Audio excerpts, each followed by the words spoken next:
નમસ્કાર વિદ્યાર્થી મિત્રો, મારી યુટ્યુબ ચેનલ સંજય પટેલમાં આપ સૌનું હાર્દિક સ્વાગત છે. મિત્રો, આજના વિડીયોની અંદર આપણે ધોરણ 5 વિષય છે ગુજરાતી કેકારવ, જેનો પાઠ 7મો, જેનું નામ છે ઢેબરાનો ન્યાય, તેના ભાગ 6 ની અંદર આજે આપણે પાઠ સમજૂતી અને તેના પ્રશ્ન જવાબો વિશે શીખવાના છીએ. વિદ્યાર્થી મિત્રો, જો તમે મારી ચેનલમાં નવા હોય તો મારી ચેનલને જરૂરથી સબસ્ક્રાઈબ કરો. વિડીયો સારો લાગે તો લાઇક કરો, શેર કરો અને બેલ નોટિફિકેશન ઓન કરો, જેથી મારા આગળના નવા વિડીયો પણ આપને મળતા રહે. તેમજ વિદ્યાર્થી મિત્રો, આ પાઠની PDF જોવા માટે પ્લે સ્ટોરમાંથી અમારી એપ્લિકેશન વિશ્વગુરુ STD 1-12 ગુજરાતી ડાઉનલોડ કરી તમારા મોબાઈલમાં ઇન્સ્ટોલ કરો.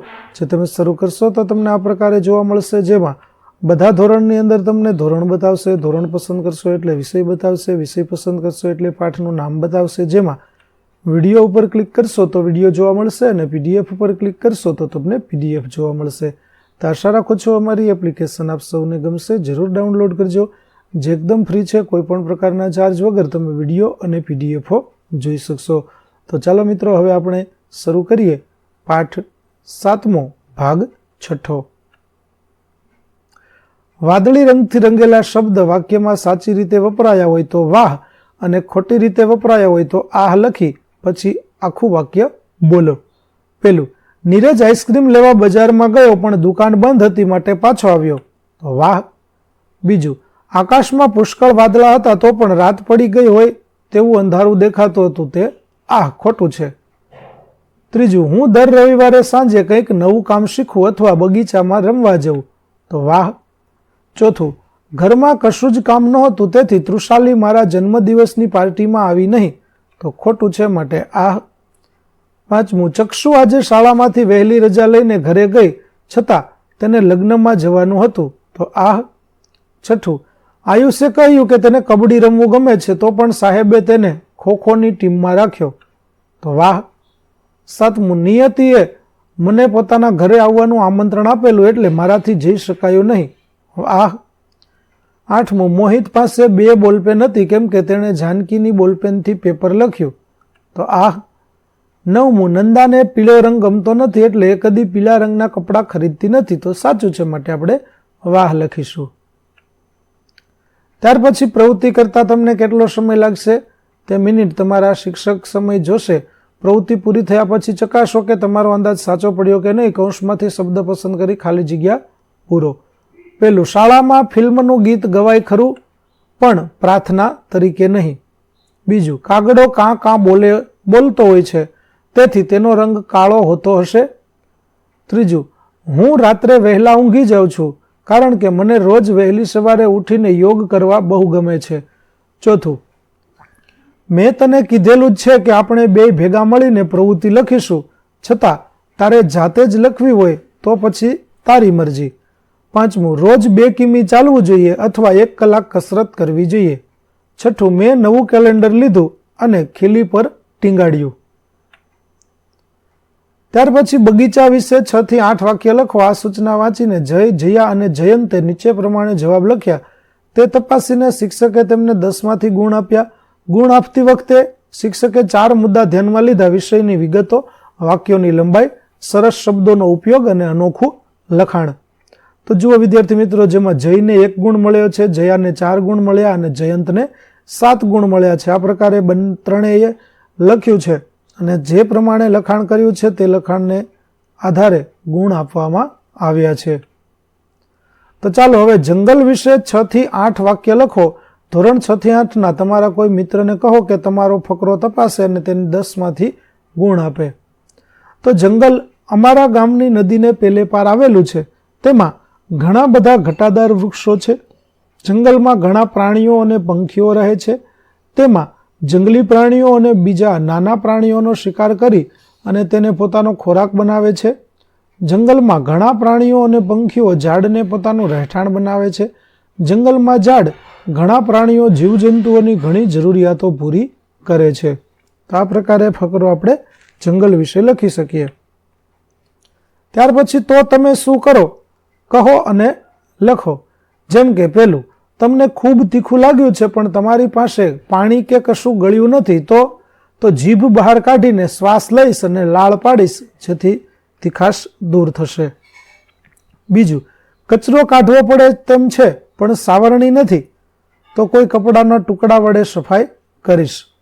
ત્રીજું, છોડને પાણી પીવડાવવું છે પણ પાઇપ કે ડોલ જેવું સાધન નથી તો ગ્લાસ કે બોટલમાં પાણી ભરી લાવી અને છોડને પીવડાવીશ.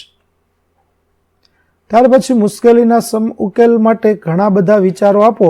જેમ કે કપડું ઝડપથી સૂકવવું તો કપડાને બંને છેડેથી પકડીને 2 જણા સામસામે ઊભા રહીને ઊંચું નીચું કરવું, એ રીતે કપડું સૂકવવું અથવા કપડાને તડકામાં નાખવું. બીજું, વનભોજન વખતે ચપ્પુ નથી અને બટાકા સુધારવા છે તો અણીદાર પથ્થર ધોઈને તેનાથી સુધારી શકાય. ઝાડની કોઈ અણીદાર ડાળી શોધીને તેનાથી સુધારી શકાય.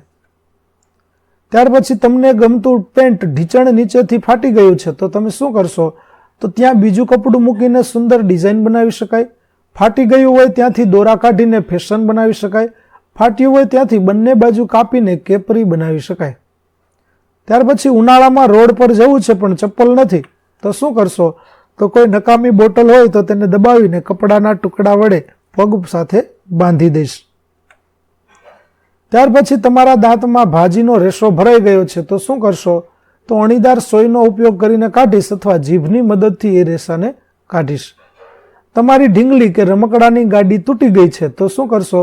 તો તેને ફરીથી જોડીશ, કપડામાંથી નવી ઢીંગલી બનાવીશ અને બીજા રમકડાથી રમીશ. ત્યાર પછી ફકરો વાંચો અને પ્રશ્નોના જવાબ આપો. ગુલાબી તળાવ. તો અહીં ગુલાબી તળાવ વિશે જે ફકરો આપેલો છે તે ફકરાનું આપણે શ્રુતલેખન પણ કરવાનું થશે. તો ચાલો આપણે ફકરાના આધારે જે પ્રશ્નો આપ્યા છે તેના જવાબો જોઈએ.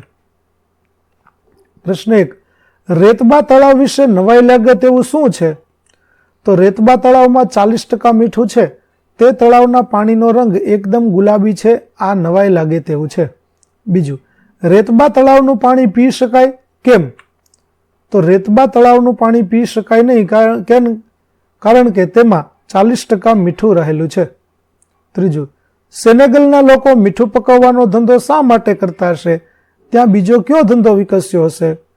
તો સેનેગલમાં આવેલ રેતબા તળાવમાં 40% મીઠું છે તેથી ત્યાંના લોકો મીઠું પકવવાનો ધંધો કરતા હશે.